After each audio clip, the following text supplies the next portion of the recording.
Sources in Action. Oh, thank you for recording. And the Massachusetts Department of Public Health. And we offer free trainings pretty much all year round, September through June, more or less. This is our first training of this fiscal year.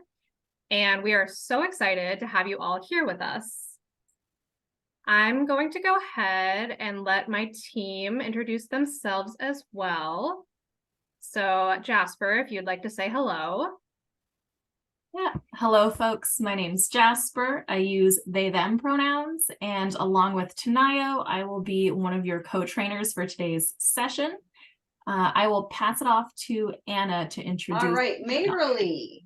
Why don't you Sorry about that. Sometimes folks come off mute, but I'll pass it off to Anna to introduce herself as our tech.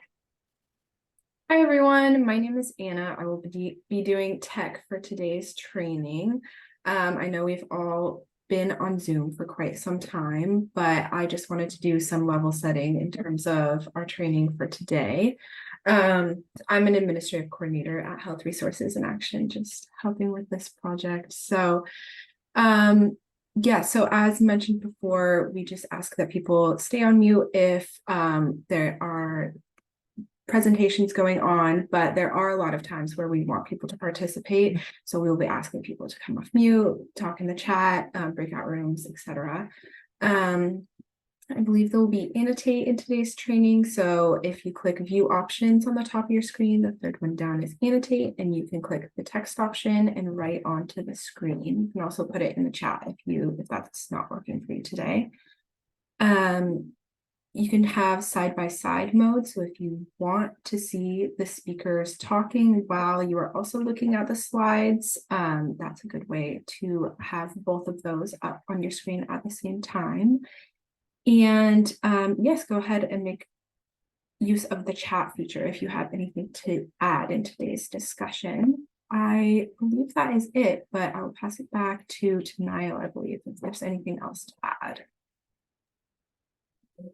I don't want to put you on the spot, Victoria, but did you want to say hello? I meant to ask you before we hopped on as our newest team member. Just introduce yourself.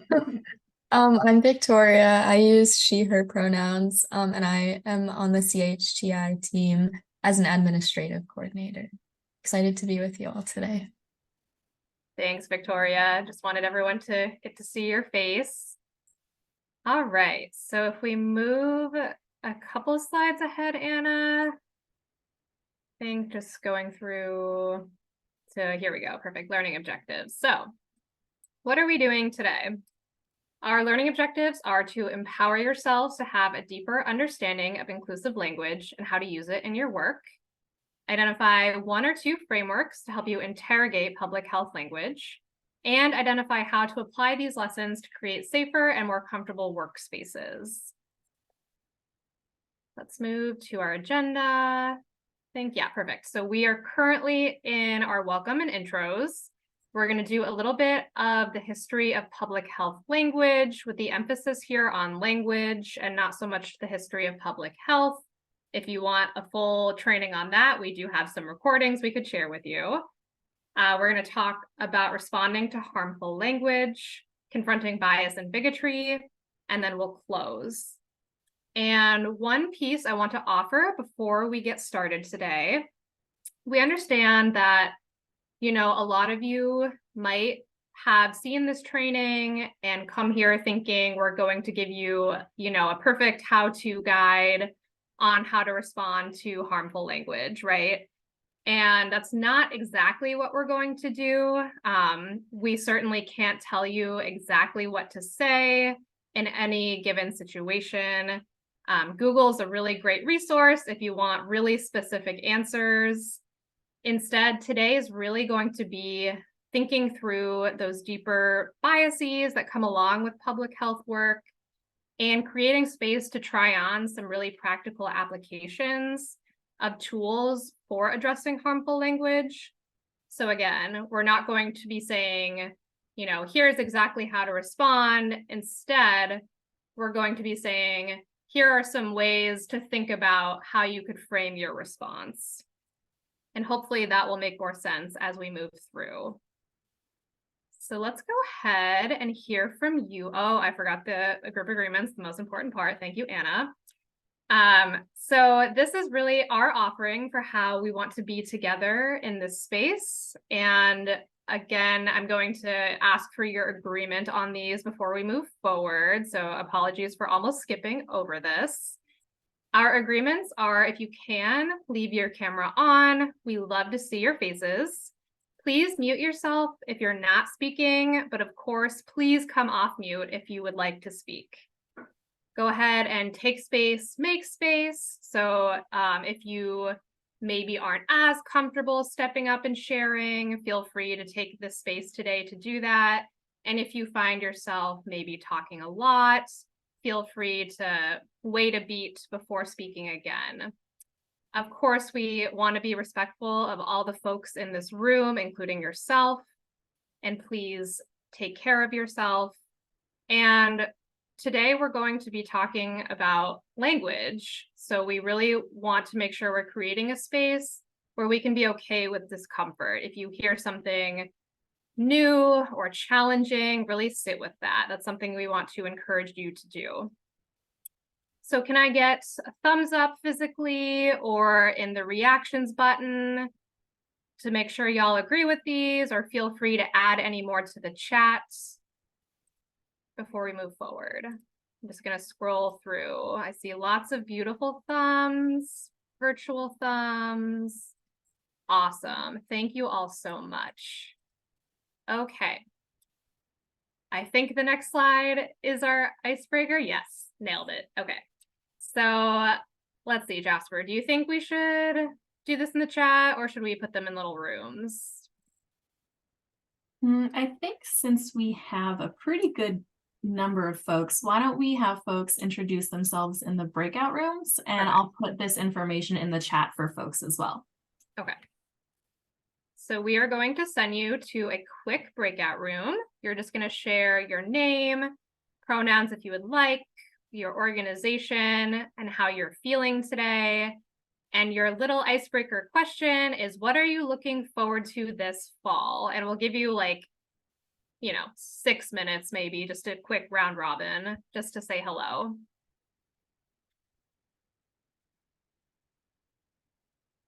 And I believe Anna is pulling together those rooms.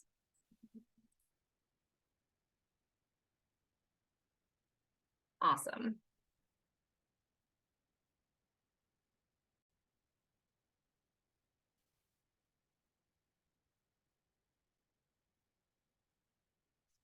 Awesome. Great. It looks like everyone is back. So I just wanted to hear from a few brave souls, either in the chat or out loud. What were some of your favorite fall things? What are you looking forward to this season? Would just love to hear a few.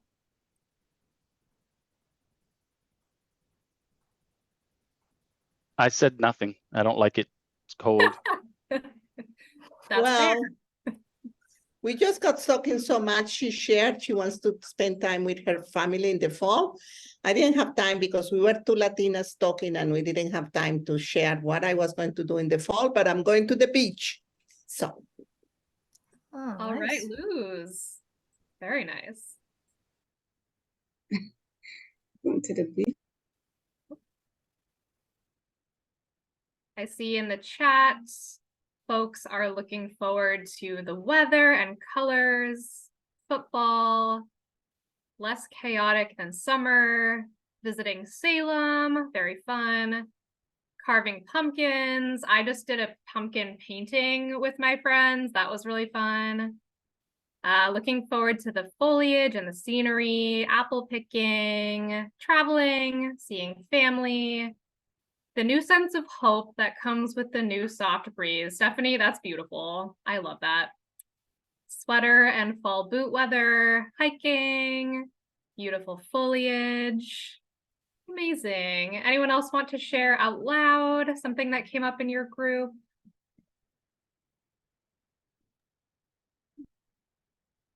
I'll share something. Go ahead. So something that came out was just pumpkin spice. That's really, yeah. Imagine putting that on top of your hot cocoa, cozy in couch and watch a movie. That came up, so that's something to share. Miriam, that sounds perfect. Oh, okay. And Marie, I apologize if I mispronounced your name. You will be joining via phone. Awesome. Let us know. Feel free to message Anna if you're having any additional difficulties. All right. Thank you all so much. I'm going to pass it over to Jasper for this next section. All right. Thanks, Tanayo. Thanks, folks. We're actually going to lovingly kick you back into your small groups in a moment, but just wanted to give you some instructions first. And so we're going to put you back into your small groups for about 10 minutes. Maybe we'll give you a little bit more time. And we want you to think about your work in public health or kind of wherever it is that you're coming to us from. And think about some topics that you've either worked on or you've heard about, right? And this can be broadly anything at all. Some examples could be abortion, substance use, homelessness, etc. And we want you to reflect on a time when stigmatizing language was used, and conversely, a time when inclusive language was used. And we just want you to consider why it might be important to be critical about the language that we use in this public health world. And so we'll give you some time to share in your small group and just be ready to kind of come back and debrief, since we'll be using some of your ideas to problem solve later in this training. And I think that's it for instructions. I'm going to pause here if folks have any questions. Otherwise, I'll leave it to Anna to whisk you away back to your breakout spaces.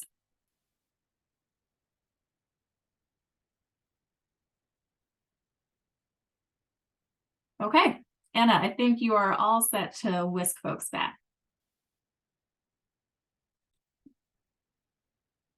All right, I think that should be everyone. Okay. Perfect. All right, so let's get started again. I'll share my screen. And we just want to hear from a few groups, kind of what did you talk about? What sort of examples came up in your breakout spaces? I'll take notes on the slides.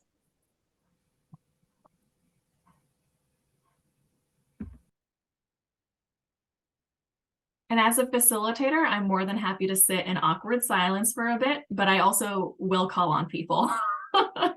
So take that with, a grain of salt, take that as a little warning. But would anybody like to share back what you all talked about? I'm happy to share. You guys can hear me. Go for So it. we kind of all gave examples of, when language has been important and maybe when we've tried to implement inclusive language or when we maybe fell short. But something I think the group kind of came to a consensus on is like why it's important. And we were saying it builds trust within the community, and like the power to persuade with language is really underestimated, I believe, like in all spaces of like advocacy and development and progress. And so like trying your utmost like best to be as inclusive and to use that language is one of the most powerful tools you can have. And that it is sometimes difficult to stay up to date with the ever-changing language and like where like the best resources are for that, and where we can like always keep growing is something that we were also talking about as well. Perfect. Thanks so much. Does that resonate with folks? Did anybody else kind of discuss similar things, different things?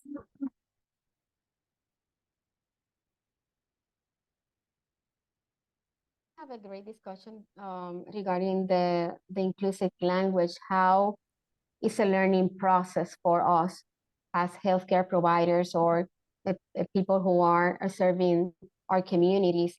What's matter? The way we talk to people in the community. We were talking about substance abuse. We were talking about people with chronic diseases. The way that sometimes we assign negative labels to people in the community influence the outcomes, the self-esteem of the community. And that's why the inclusive language build, as the person mentioned before, trust, confidence, and also empathy. And when we are having the conversation with the people in the community, it's important to take that into consideration.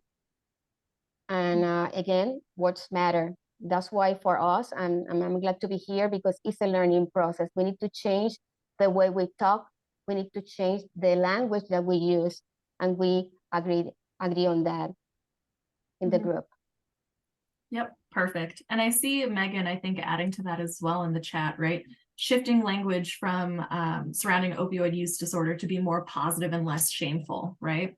So I think one piece I've been hearing from you all so far is really around stigma, right? Using language can be stigmatizing and it can be empowering, right? So trying to find, what's the more inclusive or equitable language that resonates. And avoiding the stigmatizing language, right? There's sort of two parts to it. Great. Anything else folks would like to share that you talked about? What are some topics or some areas that you discussed around stigmatizing language, right? So we've heard substance use being sort of one space where maybe stigmatizing language is used. What are some others that you all discussed? This is Sherry. I can't figure out how to raise my hand. So we talked about this staying up to date piece a bit. One of the things I do is support an agency that's called the Partnership for Maternal and Child Health. There is some, I'll say, vague outside pressure that maternal is not appropriate language. And I don't think there's any feedback from the community that people are feeling excluded. And so I will say it was the, those of us who've been around a long time with this were trying to understand, I think, from whose point of view things are inclusive or not. And so personally, I'm looking forward to hearing more about this, because it's, I think it's a challenge. Mm-hmm. Yeah, appreciate you sharing that, Sherry. And I see also folks elevating in the chat disability related language, especially around mental health. Abdul adding, right, sort of these terms of hoarding or homelessness. Darian adding, once again, sort of for the disability community, specifically deaf, hard of hearing, deafblind, and late deafened, right? The need to educate people to not use the terms hearing impaired, deaf, mute, etc. Kirsten adding staying away from labels.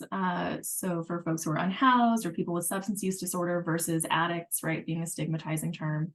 I think y'all are right on the money, and we'll actually be discussing a good number of these topics, in particular, I think around substance use and that kind of, we have a whole activity coming up, Sherry, around like this maternal health label and kind of what to do around that. So I think y'all are right on the money, totally hear y'all. And I'm happy to, I'll stop sharing my slides so that Anna can share her slides again. But Anna, we'll start from slide 12 around the history of public health language. Perfect.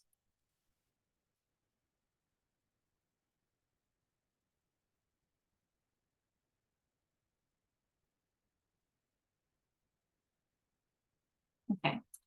So this is just meant to be a really fast snapshot and kind of the trajectory of public health language.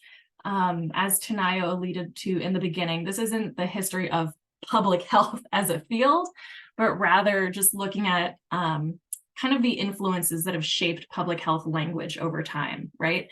And so initially, when public health as a field kind of kicked off in the US, with the development of different hospitals and things like that, it was really a top-down approach, right? This was led by folks in power, particularly folks in the government and in academia, right? We can think back to sort of like the old-timey medical doctors of the 1800s and you know, thinking about who really had space and power within the field. It was really, really an elitist, academic, white, male kind of perspective, right? And then as we move later in time, you'll start to see, especially in the mid 1900s, there was a huge impact around community voice and more of this grassroots bottom-up focus, and a lot of pressure to share power and correct historical wrongs, right? We think of the 1900s, we can think of the civil rights movement, we can think of the gay liberation movement, we can think of women's rights, and we can think of all of these added, you know, community groups and folks really throwing their hat in the ring and saying, you're talking about us incorrectly, right? And more folks became, I think, more involved in public health as we now think about it, right? Even thinking back to the Black Panthers and the free breakfast program, right? Folks are really getting much more involved, and they're pushing language in a lot of different ways to really start to say, I want to be talked about like this. I want to be self-defined. This is how I'm talking about and thinking about myself, and I would prefer it if you would please use this instead, right? And so the impact on today is there's so many new frameworks. It's much more interdisciplinary, both the field in general and also where language is coming from. And it's rapidly changing, right? I think that was something that we heard really loud and clear from your breakout rooms, is this language is changing all the time, right? Because communities themselves are shifting and are shifting the ways that they think about themselves and want to be referred to as, right? And I say this as, you know, Chinayo and I are also not just trainers, we're members of communities too, right? And, you know, are happy to sort of share those perspectives as they come up. And also because this is changes so quickly, and Chinayo and I are members of certain communities and not others, don't want to come across as trainers to say that we know everything. We certainly do not. So please don't sort of put us on a pedestal as your trainers. We're here to share some different approaches and techniques and skills. But similarly, welcome back. Like, please feel free to check us on language too if we use incorrect language. And so, Anna, if you can just take us to the next slide, please. Just wanted to offer up some additional frameworks that you may have heard of before or may not have. The first one we'll start with is critical race theory. This has been in the news as of late, but would anybody like to come off of mute and just read the couple of bullet points underneath critical race theory on the screen?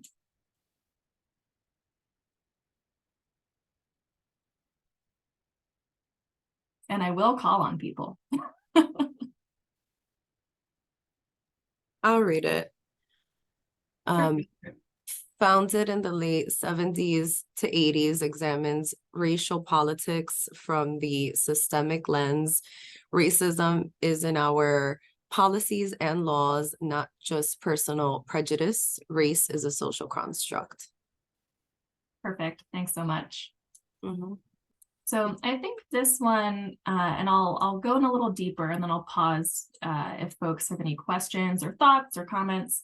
But I think this one really underpins a lot of the work that we do in the Community Health Training Institute, and I'm sure with a lot of work that you all do as well, right? But it's really just kind of unpacking the fact that, you know, racism isn't just the interpersonal using racial slurs or, you know, the internalized racism maybe, right, that folks may have. It's baked into our structures, right? It's a part of the systems that we live and move and breathe in, right? It's the water we swim in. And as a result, our responses to it have to be really, really deeply investigating where power comes from, right?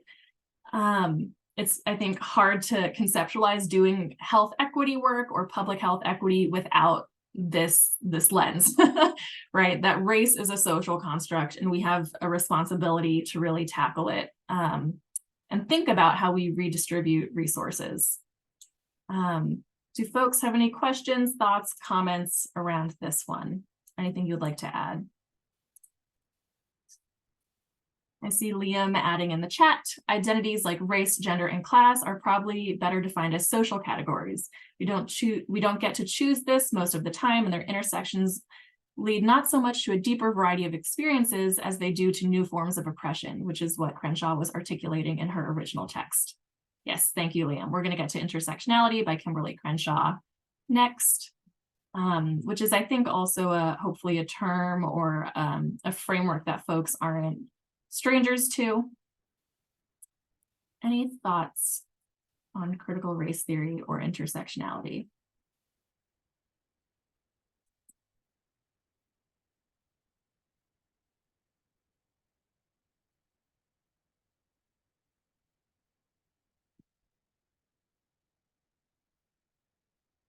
Okay. Can someone come off of mute and then just read the couple of bullet points underneath intersectionality? And then I'll definitely go in a little bit deeper too, as Liam was, I think, really pointedly and expertly highlighting on in the chat. Intersectionality, coined by Kimberly Crenshaw in 1989. Privilege and oppression lie on a spectrum. Our identities, race, gender, class, interact with each other and lead to a deeper variety of experiences. Mm-hmm. Yeah, thanks so much. Yeah, and I think Liam was right on in the chat too. I mean, these are just a couple bullet points on a slide to summarize these massive, massive categories of definitions and frameworks that are far more nuanced than just a few bullet points on a slide. But exactly, right? Our identities or social categories or experiences, backgrounds, however you want to sort of label them, facets of who you are as a person, that we may or may not be able to choose or be able to move in and out of, right? We might be able to move into different economic backgrounds or classes or levels of privilege, but, you know, probably cannot really change at all, you know, your race or other sort of facets of your personhood. They interact, right? It's not just a list of identities or backgrounds that you may have. They overlap and they intersect and they mingle in really complicated ways that can muddy the waters when we think about privilege and oppression, right? I'm not just a fifth generation, you know, Chinese American. I'm also a transmasculine non-binary person. And so the spaces that I hold within my communities are going to look very different because I may or may not share other facets of my identity with other folks in the room, right? I'm a light-skinned person of color, right? I benefit from colorism. You know, I come from a middle-class background. There's another intersecting, you know, there's a lot of different pieces that are at play within myself as a person, within you all, that really, you know, make thinking about oppression perhaps not as simple as just black and white or binary thinking. Any other thoughts on these pieces? Tanayo, anything to add as my co-trainer that I may have missed? I think you did a great job. I would just add, because intersectionality is fresh in my mind, I just did 4 readings on it yesterday for a class. I'm in graduate school right now. And I think one important piece to pull out too is the idea that our different identities, it's not an additive experience. So it's not race plus gender plus class, but it's race times gender times class. And certain pieces of our identity and experiences of oppression can be compounded by other pieces of our identity, which I think is important because I think it's important to think about how the different spaces that people are in can really impact the ways in which they experience their identities. I'll stop there. If I could just pop in, my name is Emily, and I'm from Kentucky. it's a public health district in Bremerton, Washington. This is my first month in the job. And I recently moved home from Fairbanks, Alaska last year after 14 winters. But I share that because when I've as Crow was just saying, race times gender times class, and I was just thinking of adding times location, geographic location. As a non-tribal member who has been very much brought into the fold of our Alaska Native tribes I got to work with, it bothers me when those from the lower 48 refer to Alaska Natives as Native Alaskans. Alaska Natives are our indigenous people, our friends and relatives who've lived on this land since time immemorial, versus Native Alaskans are those who are non-Native peoples who were born in Alaska. And I think about our amazing and diverse United States and how we easily can, if we're not careful, think about one set of the populace living on one part of the country is different or less than, just based on a variety of things. And so that just kind of hit me in terms of we're talking about intersectionality and critical race theory and how those it just wanted to add to the race, gender, and class, and add to the location of it in terms of the diversity of who we are. Yeah, thanks, Emily. And to recap, since I see Stephanie adding in the chat, it was a little tough to hear. Emily was just adding into the fold for us to think as well about the geography of where we're located, right? Kind of in a broader sense, right? So, you know, if you are not indigenous or native to where you're currently living, right? We're on stolen land. We're not, you know, we're colonialism is a thing, right? And that really broadly, deeply impacts the way that folks have access to resources and are able to participate in different spaces. When I think about geography, I also think about the imbalance, the intentional imbalance of resources for rural areas compared to urban areas as well, right? And this is all to say, this is part of the trickiness, I'll admit, as a trainer, of framing this section in the meta level, right? Because it's not just, right, these cute little bullet points and lists I put out here, right, of race, gender, class, right? It's all of the things, right? It's your citizenship status. It's, you know, are you able-bodied, right? Are you neurodivergent or neurotypical, right? There's a whole lot of different pieces that, you know, these slides would be 30 slides long if I were to list out all of them. So we're just planting seeds, and I'm counting on you all as engaged participants to help us water them as we think about sort of the other pieces.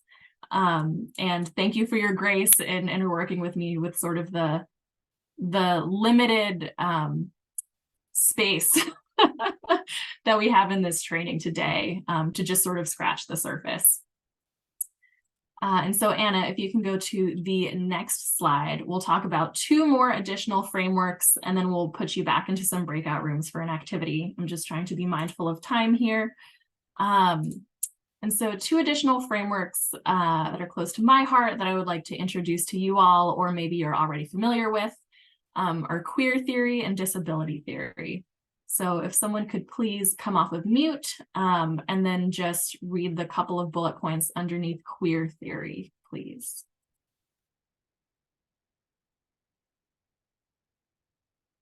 I can do that.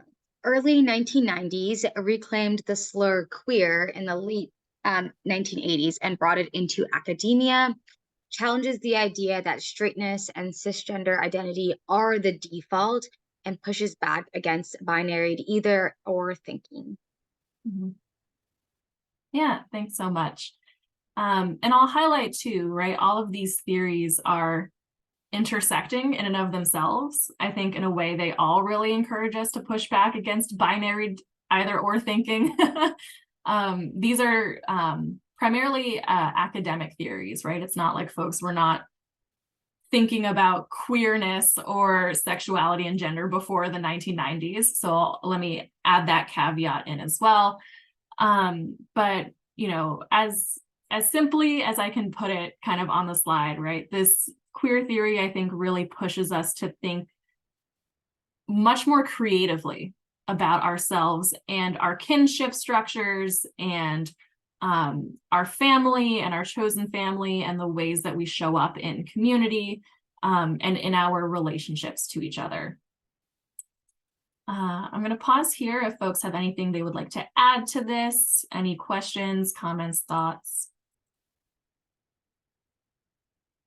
I know we're just sort of trying to zoom through some of these, but I just want to introduce once again these as potential frameworks for you to examine the language that you're using, right?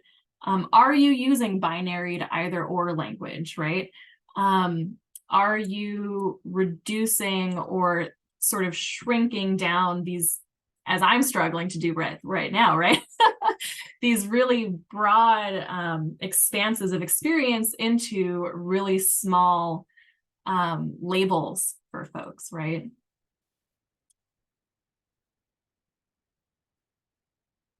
Okay, and the last one that I'll zoom through and highlight for us now and scratch the surface is disability theory. Would someone like to come off mute and just read these couple of bullet points quickly? I'll pop in and do that. Go for it. So, disability theory, it emerged in the 1980s.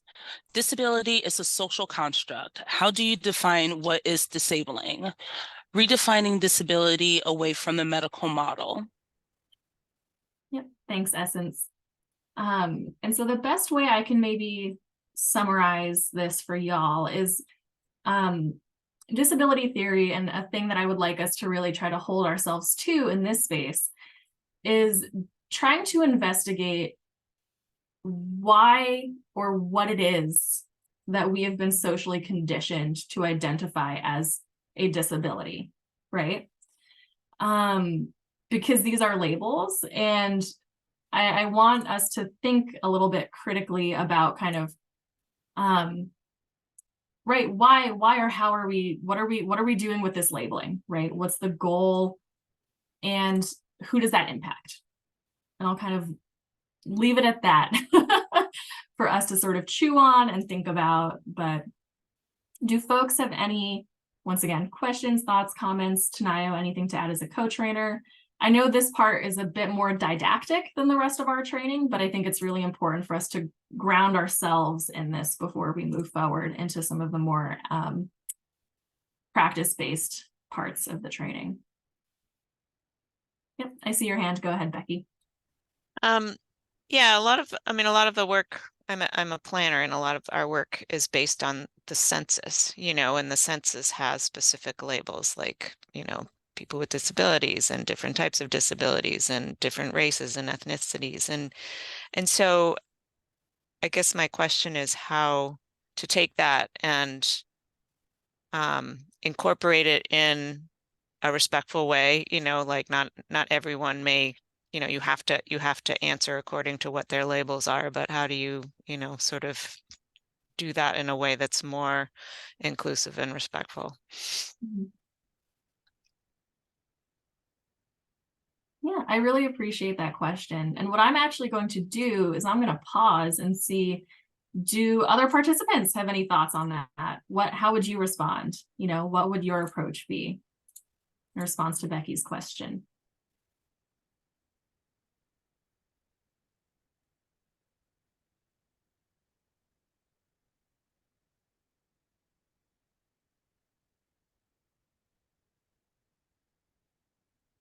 Like I said, as a facilitator, I'm more than happy to sit in awkward silence.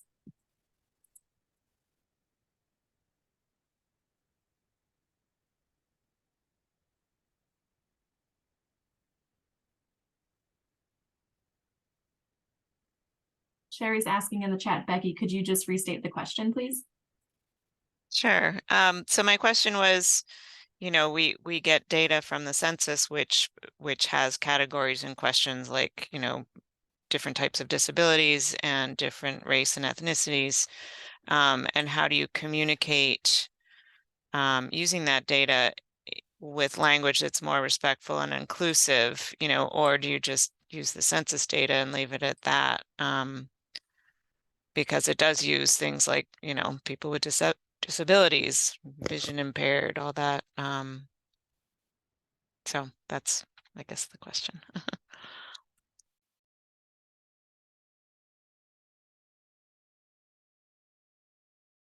I have something, because 2 years ago I worked with in the city of Revere. Sorry, I work in Revere, and when we were with a lot of volunteers and we're doing the census, and we noticed someone was like, "Oh yeah, I have a son with physical disabilities," or you know, and in the census didn't really like, I think he was just, yeah, vision. It was more like we would talk to them, and we would, when we go to that part of disability, there was I believe, if I remember correctly, there was an open space to put if there was an other category. So we would ask that person, what would you like me to put in this spot? Whatever you know, word sentence they like to add there, we would add that, and then we would submit it. So that's what I have as an answer. But there was, of course, many other people that were comfortable with just visual, physical, or if I don't remember, there was like a mental health or something like that. But yeah, there was another option. Yeah, so what I'm hearing from Valentina, that I think, I'm going to reflect back what I think I hear you saying, and I think it's a good strategy, right? Is first of all, if you're asking folks these questions, right, is to let them self-define and say sort of, this is who I am, and then maybe working with them to try to figure out how to document that. I think part of the challenge of using data that's already been collected, perhaps using different labels that may or may not agree with the respondents' actual sort of how they identify, is just the tension that exists between, right, trying to quantify these things that are far more complex than just a checkbox list, right? And so if, you know, I would make space for that tension. I wouldn't say that I necessarily have a solution for you, Becky, which, you know, doesn't feel great as a trainer, but it's a tension and a conflict that I think is kind of at the heart of a lot of the different pieces that we're holding. So I would say just make space for that messiness and be prepared to engage with that messiness. Any other thoughts folks may have on this topic? I know it's kind of the $1 million question. I see Stephanie, your hand is raised. Yeah, I think that wherever we work, we obviously just have to know our audience, because how we deliver the message, it depends on who the message is being delivered to. So you can absolutely use census data and replace that problematic language if you find that it's problematic with language that you know that your audience would be more receptive to, because you're not changing the data. You're just changing the way that it's presented. So nobody could really tell you how to do it unless you kind of know, you know, because the way you'll explain it to one community group versus your board of directors versus your funders, like it's going to look very differently. So just know your audience, know what is acceptable for them or what's acceptable for your agency, because you can also set the standards, you know, and then just use the data, the quantitative part of it, and you change how it's framed. Yeah, right on. Stephanie, you should be leading this training.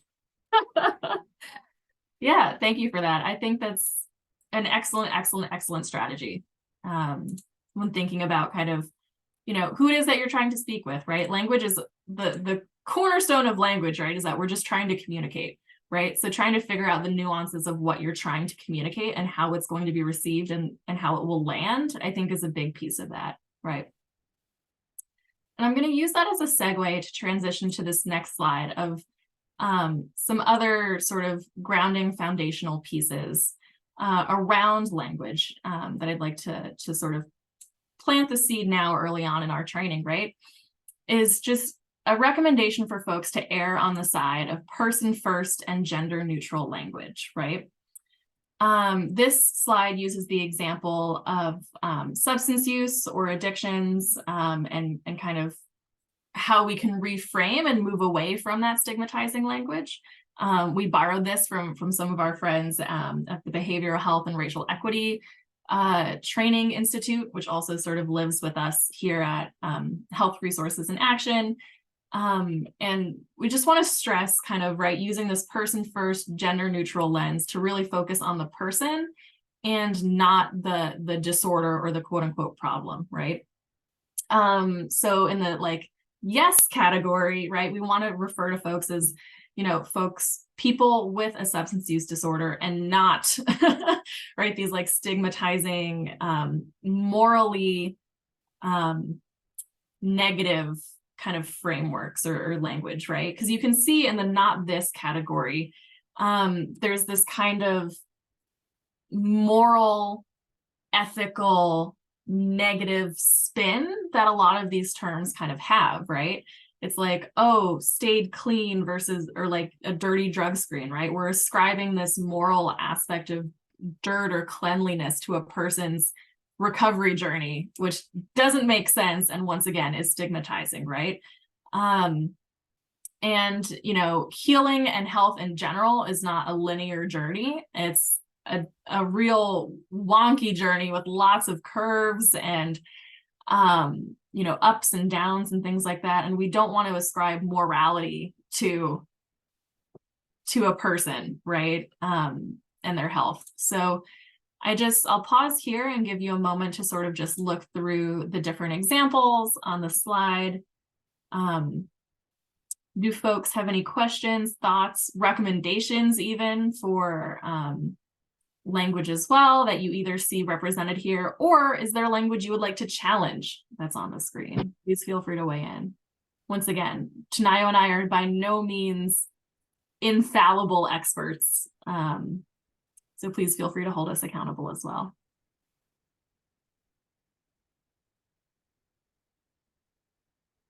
Tanayo, anything to add as my co-trainer? How dare you imply that I'm not perfect, Jasper? No, I'm kidding. Nothing really to add, just, yeah, curious to hear others' thoughts.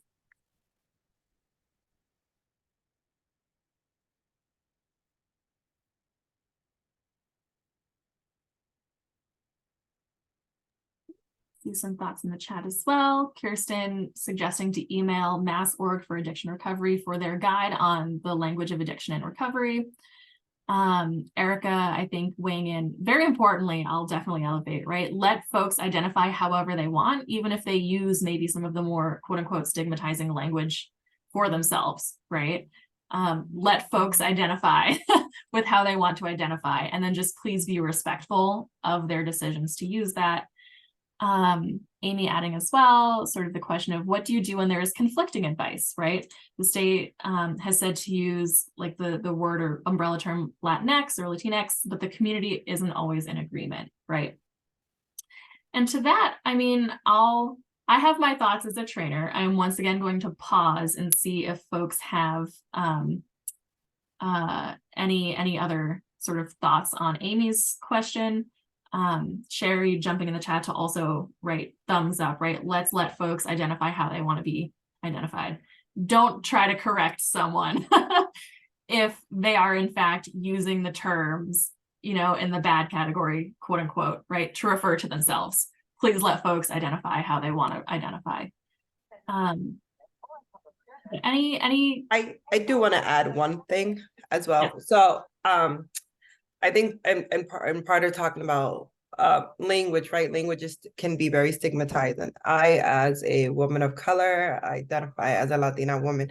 The term Latinx was something that took me a while to understand and to really even want to get familiar with, right? Based on my own cultural understanding and knowledge. But what I have found that is important, it is to allow folks to identify how they would like to identify. But I also think another important factor that is very important is health literacy. And it's also understanding that sometimes folks don't understand what the terminology is or what is the definition. So one of the things that I've learned, I actually train people, medical staff working with people living with HIV. And one of the things that I try to do is always kind of bring terminology and definitions with me, and not saying that this is something that we have to go by or you have to use, but at least you kind of understand or what the definition or the meaning of this language is, because we went through it in this training. And now you can choose to whether you want to use it in your vocabulary or not. But right, I also think, and part of the reason I say this is because I think about old school ways, right? And how people use that terminology. And I think about new school. And I think I'm somebody that was raised in a very old school culture. So I can understand that old school mentality and be with it, because I still have a lot of generational trauma that represents who I am based on my culture. So what I try to do is just reflect on that. Culture does change. We do change. Language does change, and you know what is appropriate and in what setting. And that's just all I had to add. Thank you. No, thank you. I think that's it's a really beautiful reflection, I think, right, of how our own relationships to this language can change over time. Right? And what one person in community may think could be totally different from what another community member may think, right? And that's a whole other, complicating level, right, as well, when the community isn't in agreement to how they want to be referred to, right? To which I'll say once again, I don't know that I have an answer other than to lean into the messiness, to engage with folks and see what terms resonate and which ones don't.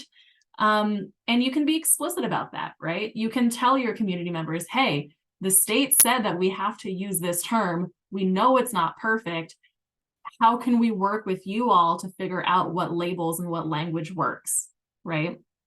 I think there's something to be said for that transparency of if you're being boxed in by, bureaucracy or what have you, and there are some immovable terms, have a chat about that. Say, hey, listen, we have to use this language for XYZ, whatever reasons. What are the expectations and goalposts that we can move, and what are the different places that we can work with you on to make sure that there's informed consent around the language that we're using, right? Any other thoughts on this slide before I move us to our next activity?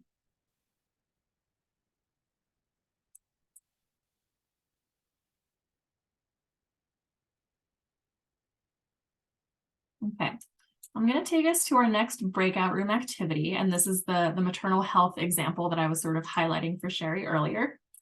So what we'll do is we'll put a link in the chat to a Google Docs. Oh, I see as well, Anna putting in the chat.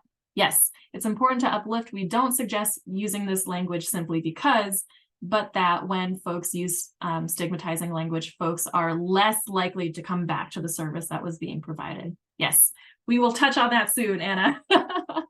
But so for this next breakout room activity, we are going to put a link to some Google Slides in the chat. Each breakout room will have their own Google slide to edit and play with while using that for this activity. But what we are going to do is there's a passage I took from the World Health Organization's website about maternal health, quote unquote. So if you can go to the next couple slides, Anna, I think it's 2 slides from now. Yes, here's the passage. So, quote, maternal health refers to the health of women during pregnancy, childbirth, and the postnatal period. Each stage should be a positive experience, ensuring women and their babies reach their full potential for health and well-being. Every pregnancy and birth is unique. Addressing inequalities that affect health outcomes, especially sexual and reproductive health and rights and gender, is fundamental to ensuring all women have access to respectful and high-quality maternity care. So each slide in this Google Slides link for you all to play around with has this passage copied into it. What we are asking you all to do in this breakout room is to figure out how you might change some of this language to be more inclusive, right? We've highlighted in red some potential terms you might want to change. Want to emphasize there is no right or wrong here. There's no judgment coming from us as trainers. There's a million different ways folks might be able to reimagine this passage. But we'll send you off into groups for probably about 15 minutes to discuss what changes you might make. Feel free to make the changes directly in your slides. I'm going to pause here to see if there are any questions around this activity.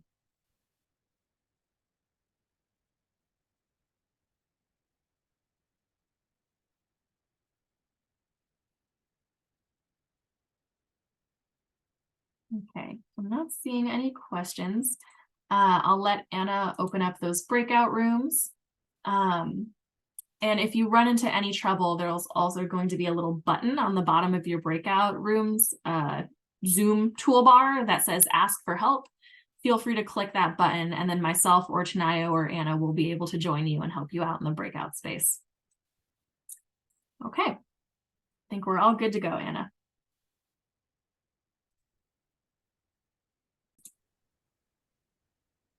All right, hi, welcome back, folks. So transparency, we did get somebody did ask if we could have a break. We have a break planned for right after we debrief this activity, but I want to throw it back to you all. Would you prefer to take a quick 10-minute break now and then debrief this activity and get back into things afterwards? Or do you want to just kind of power through this now? And then we can have the break afterwards. I would rather power through it now and then take the break. But that's just my opinion. I think I'll say the same, since what was discussed is just fresh in everybody's mind. It will be more contributive. Perfect. Sounds good. Yeah, I see people agreeing in the chat. Yep, let's debrief now so you all remember. Sounds good. All right, let me share my screen. And what we'll do here is I'm not sure if we have time to get to every group, but let's do a couple groups to volunteer, and then I'll share my screen and we can sort of see what the notes you all took were, or if you'd like to share back. So any volunteers for your groups to share back now?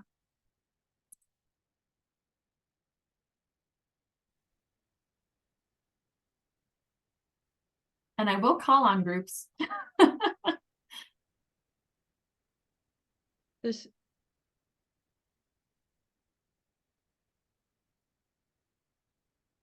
All right, let's hear from group 2. I'll zoom in a little bit. I know this is a little bit small. Group 2. Who is in group 2? I can peek at your breakouts. I'll just add a couple thoughts on it, because I've been working a lot with maternal and infant mortality and maternal mental health. But I know in a lot of the work that I've been doing, I've been replacing it with individuals, because I don't know what the individual feels about themselves and what they want to be referred to as. Does that sound intelligent? It's in the afternoon. I'm tired. I'm sorry. But, I don't know if they refer to themselves to they, them. I don't know if they refer to themselves as she, her. And so by individual, I'm giving them the opportunity to let me know so that I don't make that mistake. So that's what I've been doing. I hope it's right, but that's what I've been doing. Yeah, well, first of all, let me reiterate, there is no right or wrong, right? There is no right or wrong. We could reframe, repackage, change up the language for hours and hours and hours on just these couple of sentences, right? So definitely want to echo that. This is the room in the training, right, where we want you all to lean into the messiness. I saw a lot of, I think, folks nodding their heads, sort of like yes to trying to, right? Because fundamentally, right, what we're trying to demonstrate here and work with here, right, is that gender and sex are two totally different things. And a person's ability to get pregnant and give birth is totally different from how that person's gender might be, and trying to think through, right, like how we're framing and packaging some of this information, right? And the reason I called on group 2 here is because I absolutely love the way that you all sort of thought through some of these different paragraphs, right? Not just repackaging maybe women to individuals, or as Stephanie is saying in the chat, saying people instead of individuals.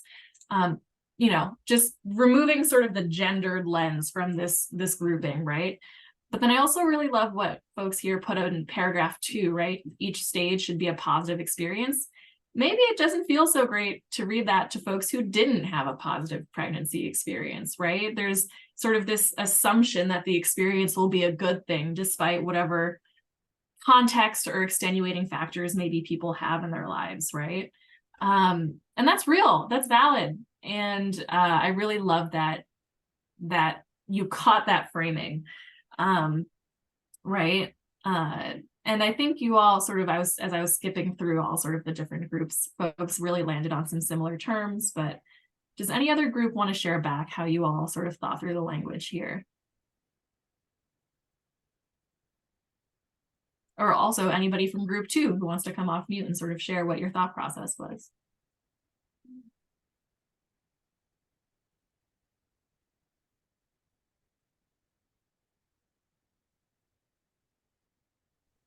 I was in group 2. When it said in paragraph 2, each stage should be, it was like, it reminds me of like when my grandma, or, you know, like aunts hear about someone pregnant, they're gonna be like, it's wonderful, you're gonna love it, and you're gonna do this in your baby shower, and you know, they're already saying, you know, it's gonna be the best time of your life.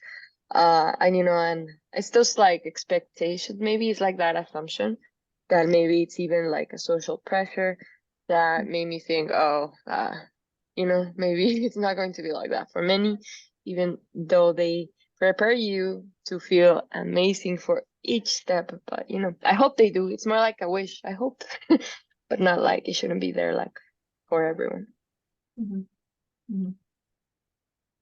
Right, so sort of removing this sense of expectations, right? This is what we as the WHO, right, the World Health Organization, are expecting to happen for everybody. That's kind of a tall order, and I definitely hear you on that. Yeah. Any other group want to share? I will be committing myself as a facilitator here to being totally silent until another group volunteers, so. This is Emily in group 5, and we didn't discuss the second paragraph besides changing women to birthing people. But along the group 2, thinking about when we use the word should, it's really kind of a judgment word. So I really applaud group 2 for bringing that to the forefront and rephrasing that. For group 5, we change maternal health to pregnancy health, and then women to birthing people. So the first paragraph I had typed out, and then the second there we just changed to red. Second paragraph, ensuring birthing people and their babies reach full potential. And then the third paragraph at the end is fundamental to ensuring all birthing people have access to respectful and high quality pregnancy care. So those are some of the ideas that we had in group 5. Yeah, thanks, Emily. And I see your hand up, Kirsten. Oh, and you are also on mute, I'm afraid. Sorry, yeah, can you bring up the slide that I think is the first one? Sure. Or no, number 3 maybe? Slide 3. Slide 3 for the first group? Yeah, that was I'm forgetting your name because I didn't do the recording of this, but one of the things I think that I haven't seen it yet was and I cheated and went on the National Institute of Health website, but is people with uteruses, which might be actually not as inclusive either, because I think of people who have used surrogacy or you know, adoption or whatever. So but that was something else that's just more unique, I guess. Mhm. Yep, I see a lot of folks kind of nodding their heads at that. Yeah. I think, Yeah. oh, yep, go ahead, Lisa. I see you come off. No, mic. sorry, I was just gonna say our group, that's the group that we're looking at right now. We did like debate that too, and I guess probably a lot of us cheated and like came up with people with uteruses and rejected it, probably for the same reason as she just mentioned. That's all. Mhm. Right. And I think the piece that I'm hoping is coming through to you all from this activity is that there is really, truly, you could debate this for so long, and this is just a couple sentences, right? I mean, there's so many different ways to think about the language that we're using. I see your hand, Aisha, I'll get to you in just 1 second. The piece that I want to stress to you all that might be helpful is thinking about specificity, right? If we're talking about folks who are maybe like actively pregnant right now, right? We can maybe use, right, pregnant folks, or if we're talking about maybe like preventative reproductive health care, right? I don't know, like condoms or IUDs or other sort of what's the word I want? Birth control, right? Maybe then we're thinking about people with uteruses, right? It depends on the context of the health that we're sort of talking about when it comes to the language that we're using. And that's the piece that I sort of want to volunteer up to you all to think about. Because really this is kind of like this tricky exercise in trying to be both specific and inclusive. And so those two things are at tension because we're trying to be vague, but we're also trying to be kind of more narrowing our scope, right, of the folks we're thinking about. So I just wanted to highlight that as maybe some helpful pointers, right, is to think about kind of what in particular are we talking about, and what are the pieces that are really unique to this community that we really want to highlight that we're trying to talk about. Sorry, so go ahead. I think Aisha, I want to make sure I'm saying your name right, but I saw your hand. Yeah, you're saying it right. And something that just kind of was a discussion in our group, it didn't really come out in the way we edited the paragraph, but kind of this, like specificity, but also embracing like the general experience of like, this sort of care. We were talking about how like, you know, if you are like a cisgender woman versus like a gender nonconforming folk, like, yes, the pregnancy stages are the same, but your experiences are probably going to be quite different. And how that can reflect like in this language was difficult for us because a lot of us kind of wanted to jump straight to the like, individuals, like persons, you know, that broader language. And some people still wanted to have the more specific way, you know, language, but also like try to make it inclusive. And it was hard. Like we were definitely figuring out like, you're right. Like a cisgendered female versus someone else's. It's going to be a different experience, even though we all go through like the same 3 trimesters and have similar care, right? The other aspects of pregnancy are different. Or like, and again, if you're being like a surrogate or a gestational carrier or other ways that pregnancy can come about in your life. And so just acknowledging that, it's like a hard tension to deal with, like that specificity, but also embracing all the uniqueness that comes with something like perinatal health.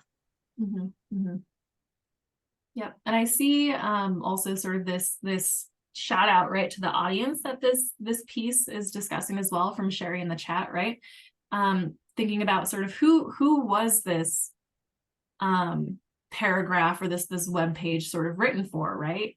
You know, sort of Sherry saying that, you know, maybe this was written for providers, maybe that's the logic for like should have a positive experience, right? You know, if you're a healthcare provider, then ideally, yes, you would love for people to have a positive experience with you and the healthcare system and kind of the care that you're providing if they're coming to you seeking care, right? And so definitely want to give a thumbs up to that.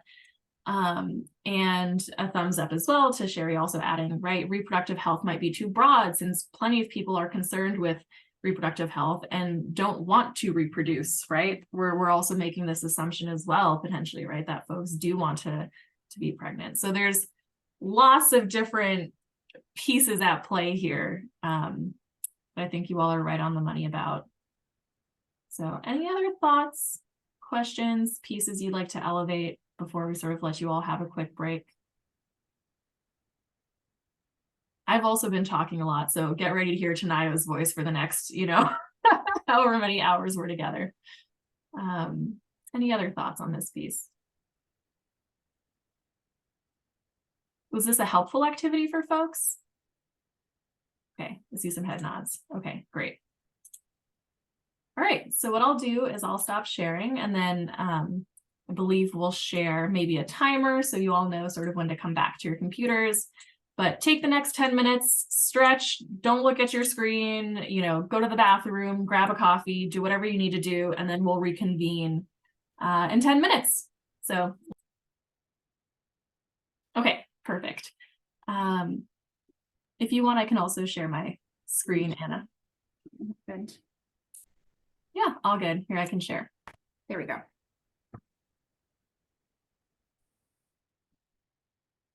So that would be slide 20.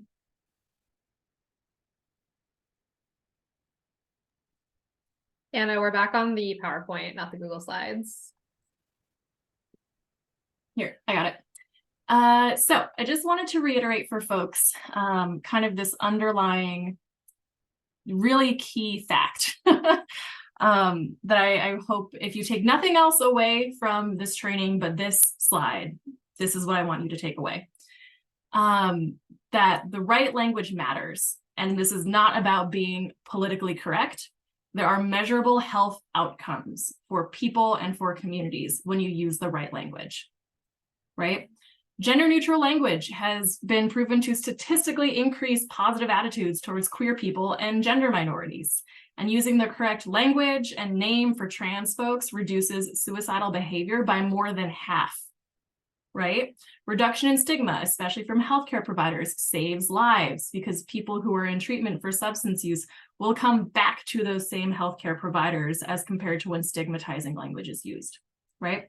So if you take nothing else from this training but this one slide, I really want you to take this one, right? It's not about being politically correct. It's not about mincing our words. It's about actual health outcomes for people, right? So if you're like facing friction from folks who are like, well, why are you being so sensitive and so, mincing our words? This is why, right? It's not about politicizing the lives of folks. This is about health outcomes. So I just wanted to drive this home kind of after these activities we spent this kind of early afternoon doing, thinking about how we're approaching the language. Just wanted to sort of frame it up a little bit for you. So, all right, I'm gonna now pass it off to Tanayo, and she's gonna take us through this last hour, sort of thinking about how to respond to language in the moment. Awesome. Thank you, Jasper. Anna, if we could move to the next slide, please. So for this last part of the training, we are going to be thinking about strategies and frameworks for addressing harmful language in the moment. So we have this picture because I'm sure we've all been here. We're that person with our head on the table or our hands in the air, and we've missed our moment to jump in and say something. And we hope that this section will help you not be that person, basically. We welcome comments and questions as we move through this section. Any pushback too, of course, as Jasper mentioned, we're not experts. And if you have things that you want to challenge or add to or suggest, please do. I also want to caveat that some of these strategies may not work for all of you. So there might be very real power differences in a room that are really difficult to navigate. And some of these might not be the right way to go, depending on where you are and who you are with. So please take what works and leave what doesn't. Okay, let's move to the next slide.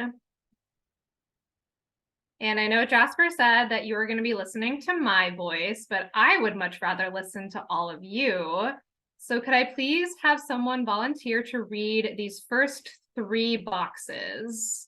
So interrupt, be direct, keep conversation.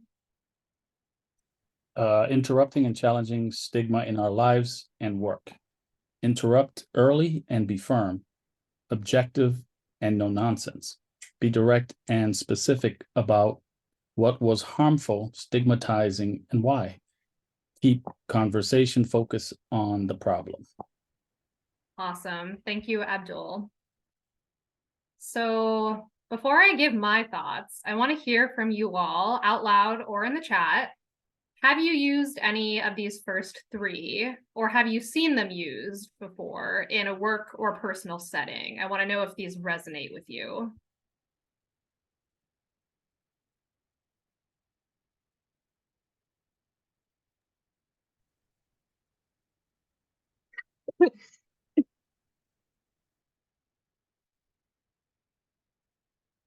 All right, I see Abdul shares block 2, so being direct and specific. Do you want to elaborate or share an example of how you've used that? Well, I just let the person vent as they were venting, and then when it completed, I specified how I felt and how, you know, it made me feel hearing those specific words. And I asked a question, you know, have there been a time for you when someone said something that you felt was maybe harmful towards you, maybe put you in a box, and how did you handle it? Awesome. So I'm really hearing you say, you know, not only being direct and naming the harm, but also really using that tool of active listening in this space and reflecting back what people are saying, asking clarifying questions. I think that's a really great strategy. I also see Erica. I don't know if you want to pop in and share which one of these resonated with you, either in the chat or out loud. Just on like a personal note, I have family members that use they them pronouns. So it's not necessarily like the stigmatizing public health language, but stepping in to correct when people misgender them, and making sure that I'm using these 3 boxes. Sometimes people kind of dig their heels in, but a lot of times it actually can lead to a productive conversation. Yeah, thank you for sharing.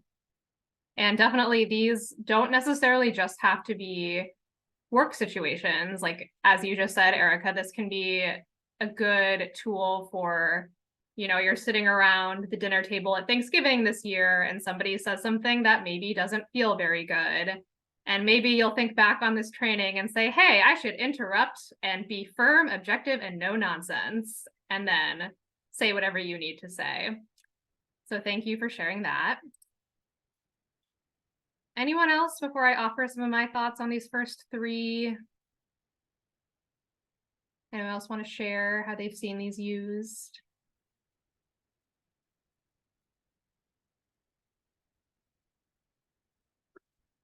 Go ahead, Kirsten. And so I think the second row, the first block, appealed to the person's sense of empathy. So in a previous in a job work environment, there was a person who we had worked with who was now a transgendered man, and other coworkers were frustrated, or one in particular, when the person was upset that he had been referred to as a female or used the she pronouns. And so I had a separate conversation with the person who had misgendered, and said to that person that it was really harmful to be referred to as a she, and just to imagine what it would feel like if you were misgendered as a he, and what would that feel like. And so it was sort of appealing to their sense of being able to walk in the other person's shoes. Yeah, And thank you for sharing. We did 2 years of this work around, discrimination, stigma, racism, and everything. And so I still wonder if I use the correct language too. So if I did not use the correct language, let me know. No, I think your example was really getting at a lot of these. So, you took this person aside, you appealed to hopefully their sense of empathy. You really stayed focused on the issue of misgendering and how that's incredibly harmful. So yeah, thank you for sharing that example. And Jasper, do you want to just say this out loud, or do you want me to just read it from the chat? Up to you. Yeah, happy to jump in. A piece that I'd like to stress as a trans person as well, and I know I've heard other folks in the community say as well too, you don't have to understand other people's gender identities to respect them, right? You know, if say your strategy, Kirsten, didn't work and the person was like, actually, I wouldn't care about that, or I can empathize, or I can sympathize, that's also fine. You don't have to understand to respect. And that goes for, I think, a whole host of other identities as well. And I just wanted to plant the seed for, right? At the end of the day, maybe you can't change someone's you know, belief system or internalized ideas, but what we are asking for when it comes to using the right language is behavior change. We're looking to hold each other accountable to the same sort of high standards and expectations, and so we're asking for behavior change, right? So at the end of the day, if like you're like, it's like crawling up a mountain, you're like pushing that boulder like Sisyphus and it's like rolling back, and you're trying to change people's thoughts, you know, you're only in control of what you're in control of, right? And so we're sort of just asking folks to, and we'll, I'm sure, get to this later in your piece, Tanayo, but we're just looking for behavior change. We're just looking to change up the language and be respectful, right? So kind of as a, you know, it's really great to meet folks where they're at and to be able to hopefully have those kind of one-on-one or heart-to-hearts, but if that's not working, that's kind of our line in the sand, right? Yeah, thank you, Jasper. I appreciate that. So a few things I want to add here. So to the first block, interrupting early. So stigma and behavior change, what we're thinking about here is behavior change. It can persist if we don't address it. So a few of the things that you all already lifted up is like really having that conversation right away. Don't let it linger. Don't wait 2 weeks and then be like, hey, remember when you said that thing? That wasn't very cool, because the person very well might not remember that situation. So getting there early, interrupting harm, interrupting stigma is really important. And don't laugh at harmful jokes. Maybe that sounds really obvious to some of you, but I think a very natural reaction when you experience discomfort is laughter. I know I do that. Like, if I see somebody fall over, I'm probably going to laugh at them, which is not a great response, right? But it's very natural. So checking yourself if you hear something that doesn't sit well and making sure you don't perpetuate the harm by reacting in that type of way is very important. You can also use silence as a response. For example, if someone tells a transphobic joke, don't laugh at it. Just sit there in silence and make them uncomfortable, right? So I think there are tools you have that don't require, honestly, like that much effort or behavior change to implement. So silence is great. Silence is golden, as they say at AMC theaters. To the second box. So, and Kirsten says, I think silence has the greatest impact in this case. Yeah, I appreciate that. So being direct and specific. So just like earlier, Jasper mentioned, using gender neutral language actually has measurable health outcomes for folks. It saves lives, quite literally. And the more specific that you can get when you're having conversations with somebody, the better. So it's really hard to argue with people that are very clearly naming the problem. For example, my name is Tanayo. It's a Japanese name. I'm very proud of it. And I spent a lot of my young years having my name poked fun at. Tomato was a very common one. I still don't like that. Please don't call me Tomato. I will not respond well. So that's an example of how I can say things like, it made me uncomfortable, or it made me angry when you made a joke about my name. It made me feel really disrespected, right? That's naming the problem. That's being really direct. And that's being really specific about what harm was caused to me. And I'll caveat this one by saying, if this is something like racism or homophobia or transphobia, the person experiencing the harm might not feel safe to respond. And that's when it's really important for folks who are around or near the situation to step in and interrupt that harm.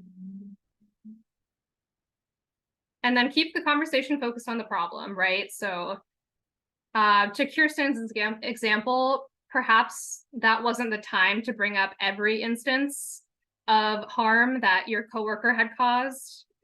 So you want to make sure that they're walking away with the message that you need them to hear based on the situation you're interrupting. Okay. Let's hear from someone else. I want to hear the next 3 boxes. So remember, appeal, and meet. Can someone read those for me?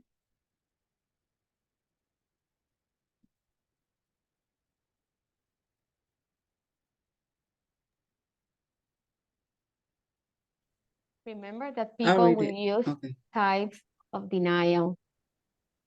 Appeal to person's sense of empathy. Meet all involved where they are at. Awesome. Thank you. So for these 3, do folks have examples of times they've used these tools? Does this resonate? Do you have any pushback or challenge? I want to hear how you're reacting to the next 3 boxes. Let me check the chat, make sure I'm not missing anything.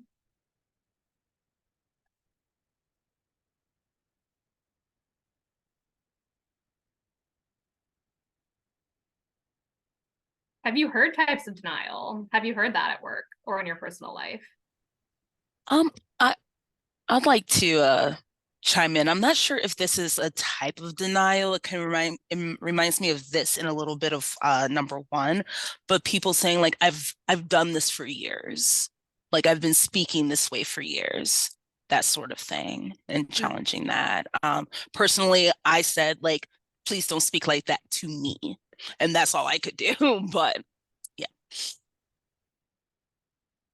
Yeah, thank you, Essence. You're right. I think that is denial. It's saying I can't change because this is the way I've always done things.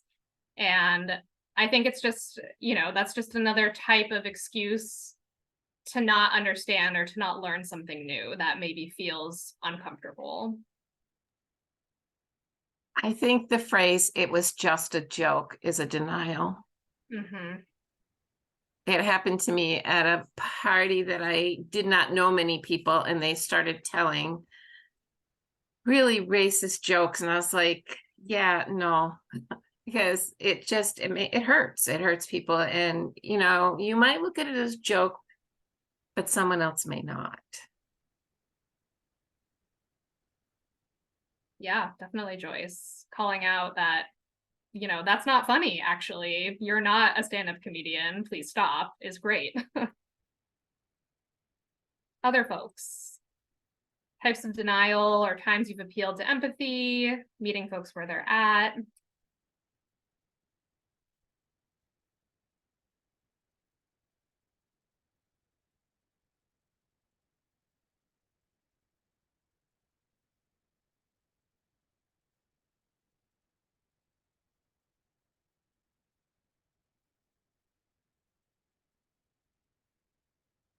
I will also sit here forever until someone else talks before we move on.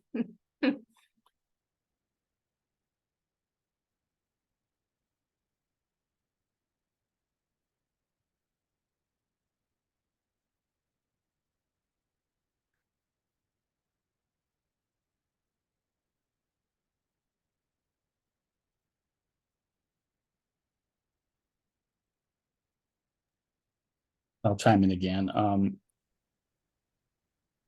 Knowing when meet all involved where they're at is applicable is just as important as being silent.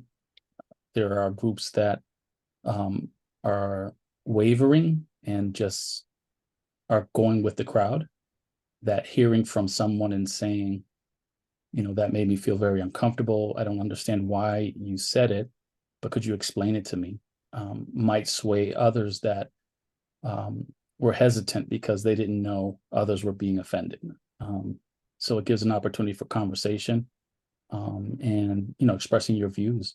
And then there are some people you're never going to change and refuse to. So meeting them where they're at is, deciding on, how you're having them in your circle. Coworker can be addressed differently. Associates friends of friends, you choose not to be there, and just make yourself vocally present. Yeah, I think you're naming something really important, which is that, meeting folks where they're at is not always going to work. It might warrant a longer conversation, but it also might warrant no conversation, like you're saying.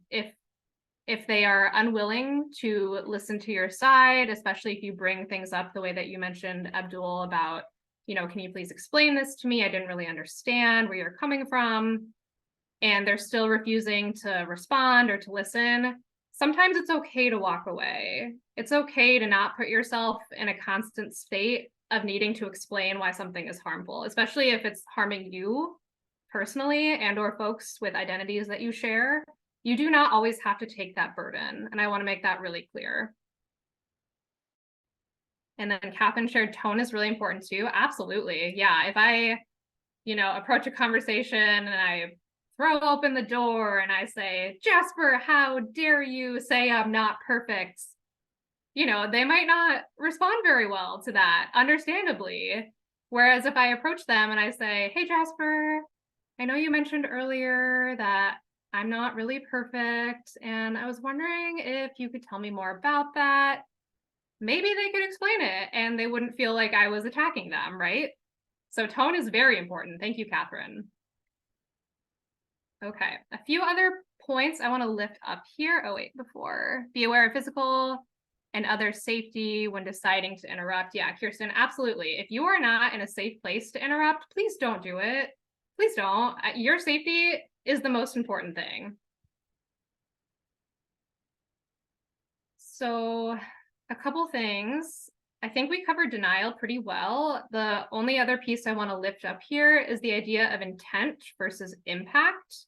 So sometimes you might say something thinking you're totally fine, there's no harm caused, I didn't mean to say anything rude, and the person that you're talking to might not hear it that way, despite best intentions. And I think being able to recognize that impact is really important, especially if that person tells you, hey, this really hit me hard, this was kind of an ouch moment. Just because we don't mean to harm doesn't mean that we don't sometimes harm. And I think it's okay to check ourselves too and be open to hearing that feedback from others. Let's see. A couple more comments in the chat. The intention, the reason behind the stigmatizing language, definitely, yeah.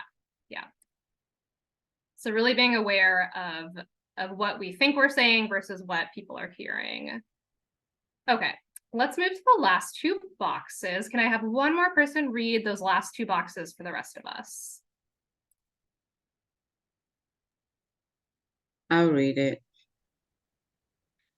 The last two, it says appeal to established values and mission.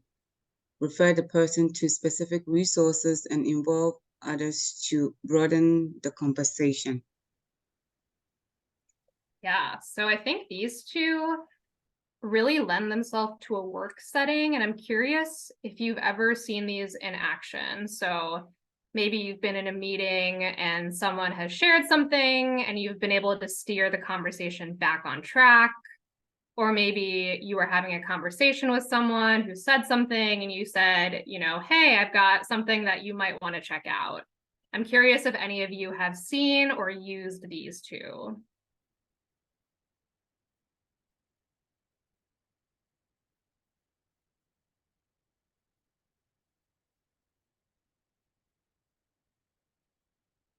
And feel free to type in the chat too if you don't want to share out loud.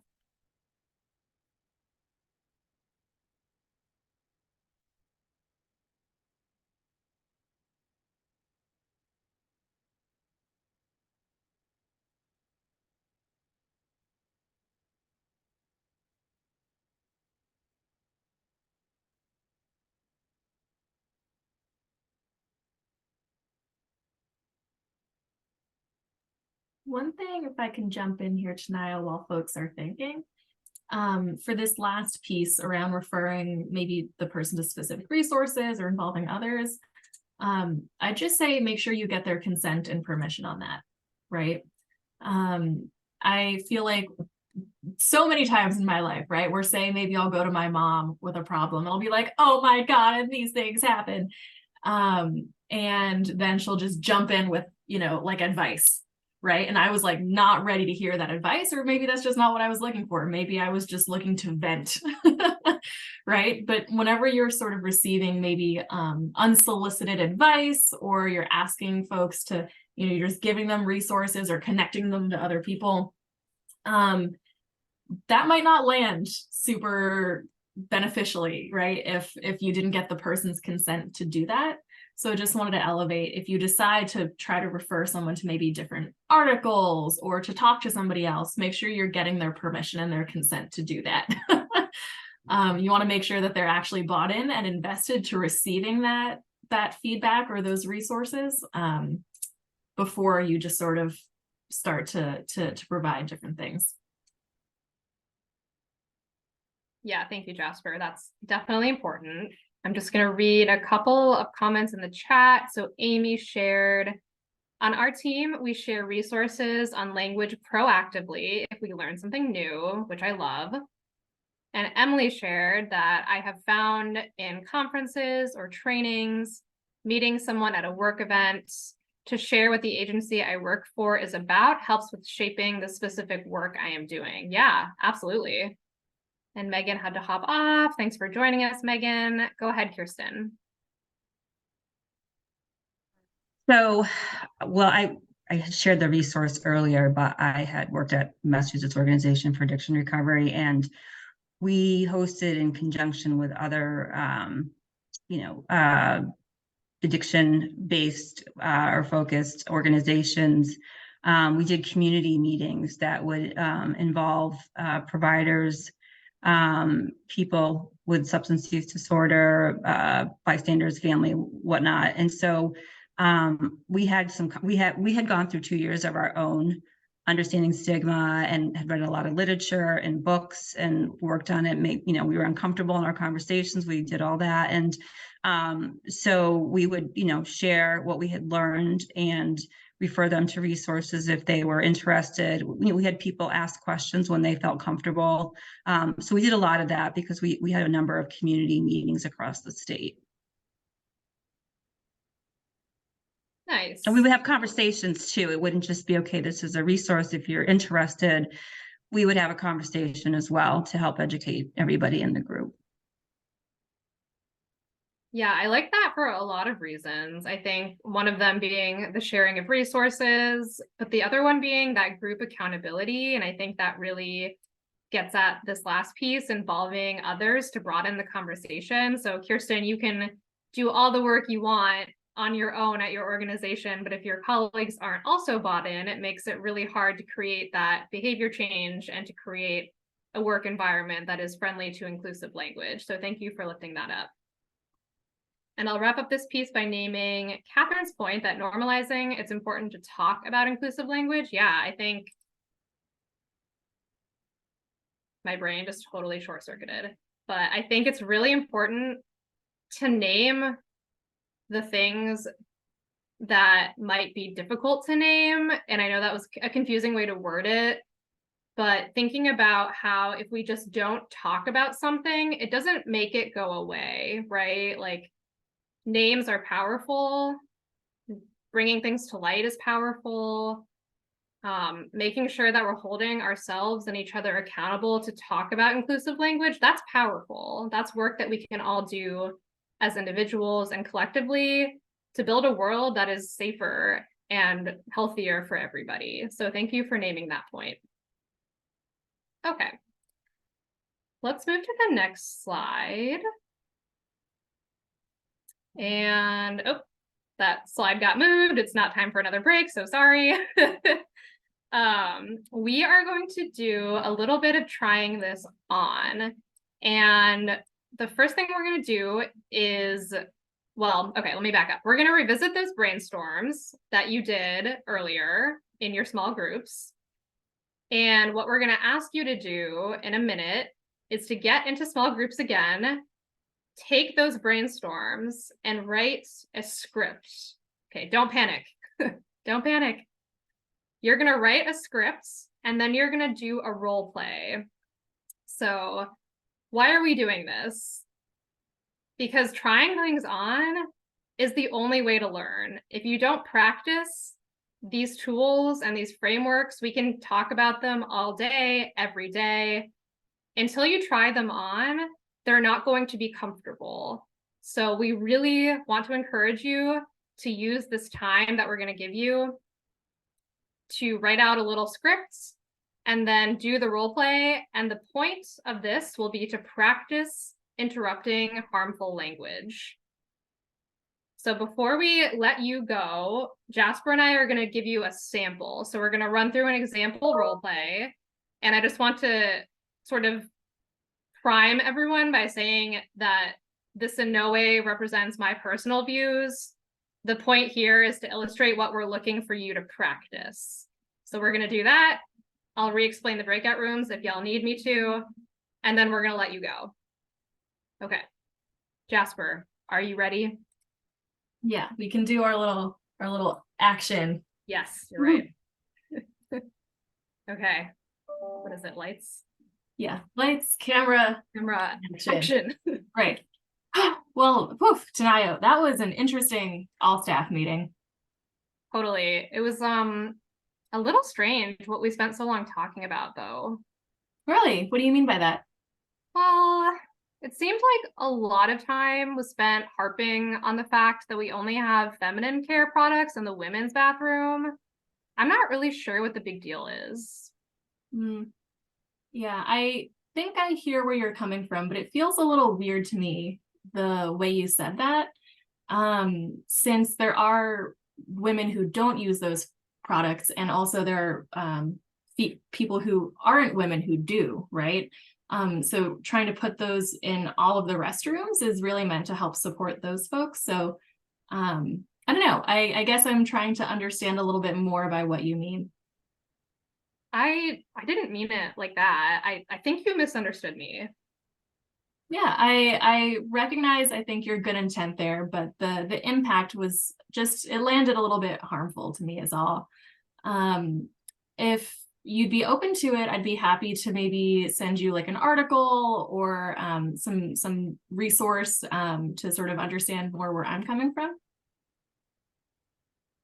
Yeah, no, I think that would be really good. I'm really sorry for what I said. Clearly, I was uninformed. And yeah, I'm really looking forward to reading more. Okay, sounds good. Then we'll action. Yeah, we are not paid actors, so no. But feel free to nominate us for an Emmy. Awesome. So just really quick, maybe two folks, what did you notice in our little skit? Want to hear from two people.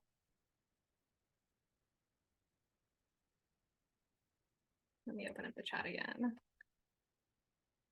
Possible misinterpretation of what was heard. Sure. So Jasper really making sure to clarify. Definitely. Defensiveness. Absolutely. Yeah. Thank you for letting me know that that came across, me and my acting skills. Awesome. Okay. So now it's your turn, which is very exciting for us.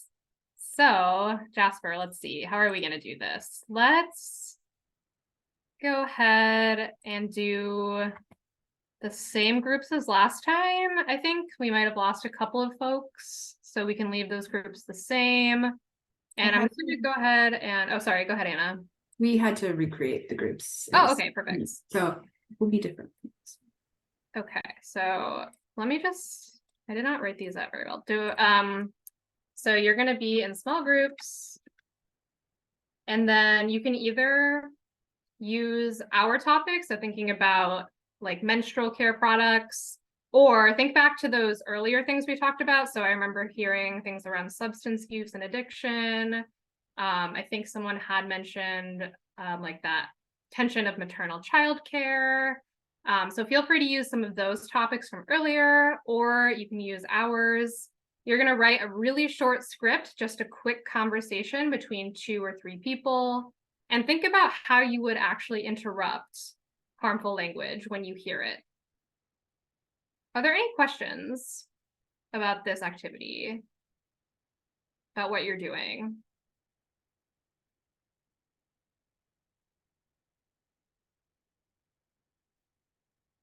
All right, I'm taking that silence as a you did a great job explaining this, and we're gonna go write an awesome script. Let's go ahead and stick you all in breakout rooms for about 10 minutes, and then we'll bring you back.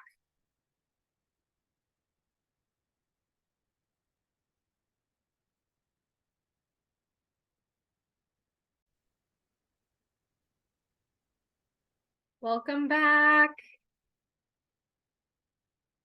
Just waiting for folks to finish trickling in. Think we've got everyone. Awesome. All right, y'all. Can I get a group to perform for us? Y'all were in there for like 12 minutes. You came up with something. I want to see it.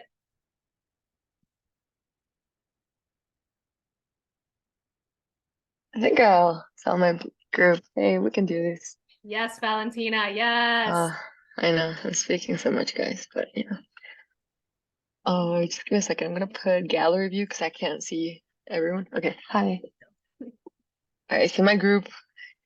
All right, I guess I'll do like 1, 2, 3, and action like they did. All right, I don't want to smile, so sorry if I'm laughing. All right, 1, 2, 3. Hey guys, thank you for hearing all I had to say about this training about Narcan. Everything going on with Mass and Cass is horrible. But I'm hearing so many people just saying this is like a Narcanistan, So, I just want to bring a smile at the end of this horrible presentation. I know, right? It's funny, right? But I'll give you one. That's unbelievable. Oh, yes? Did you just call Mass and Cass Narcanistan? It's a joke, I've heard from the police department, even the junkies say it, so whatever. Oh, yeah. Yeah, this is, I can't even believe that you would give a workshop about this. I used to live over by Mass and Cass, and I'm in recovery myself, and this is just so insulting. This isn't appropriate. I'm leaving this workshop. I won't be staying for the rest of the workshop. Oh, You did, and I'm out. sorry. Yeah, I can't do it, Darian. I'm with you. I didn't want to offend. I thought, by the end of the workshop, smile. Difficult situation, but all right. All right. And I think that's the end of the sorry, I said Good job. That was great. Thank you so much, Darian, Valentina, Abdul, and Tom, of course, too. I heard a lot of really good things in there. I heard Darian really sticking to their point about, I'm going to leave. This was unacceptable. I saw Abdul express, really deep emotions in a reaction to what Valentina was saying. And then we saw Valentina, acting out how someone might deny or use excuses to make their language acceptable. That was amazing. Thank you all so much. Really appreciate that. Does anyone else want to share? Any other groups want to go? No one wants to follow that.